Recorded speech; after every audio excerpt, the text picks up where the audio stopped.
جو بندہ وعدے کے دن قرض ادا کر دے وہ دوسرے کی تھیلی کا مالک ہوتا ہے۔ عورت سے بے نیاز ہو کر زندگی بسر کرنے کا عزم ایک شدید ترین جرم ہے۔ اگر کام کرنا یہ جاننے کی بنسبت بہتر ہوتا ہے کیا کام کرنا چاہیے تو غریبوں کے حقیر جھونپڑے بادشاہوں کے محل ہوتے ہیں۔ ہر بندے کی یہ خواہش ہوتی ہے کہ وہ طویل عمر پائے، لیکن بڑھاپے سے ہر کوئی دور بھاگتا ہے۔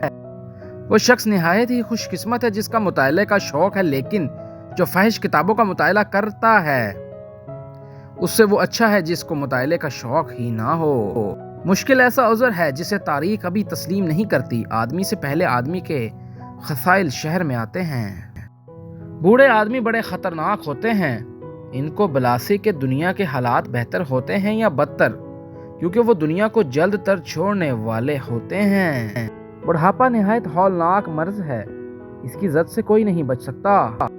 گفتگو کے میدان میں تمام انسان فریق ثانی ہوتے ہیں۔ جوانی میں ہم تمام مشکلات کا مردانہ وار مقابلہ کرتے ہیں، لیکن بڑھاپا آ جاتا ہے تو یہی مشکلات ہمیں شکنجوں میں کس لیتی ہیں۔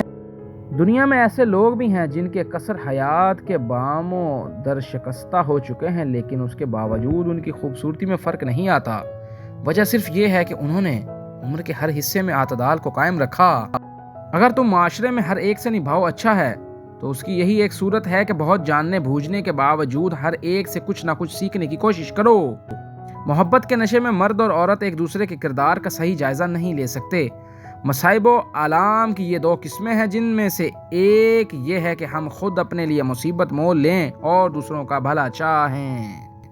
قدرت نے کسی انسان میں شرافت کوٹ کوٹ کر بھر دی ہے، اتنی شرافت کہ کوئی اسے نظر بھر کر دیکھے پکار اٹھے۔ دوست کی ناکامی پر مامون ہونا اتنا دشوار نہیں جتنا اس کی کامیابی پر مصور ہونا مشکل ہے۔ ہم اپنے دوستوں کے بغیر رہ سکتے ہیں لیکن ہمسایوں کے بغیر نہیں۔ خطیب اپنی گہرائی کی کمی لمبائی میں پوری کر دیتے ہیں۔ بیشتر لوگوں کا ضمیر دوسرے لوگوں کے نظریات کی پیشگی دریافت کا نام ہے۔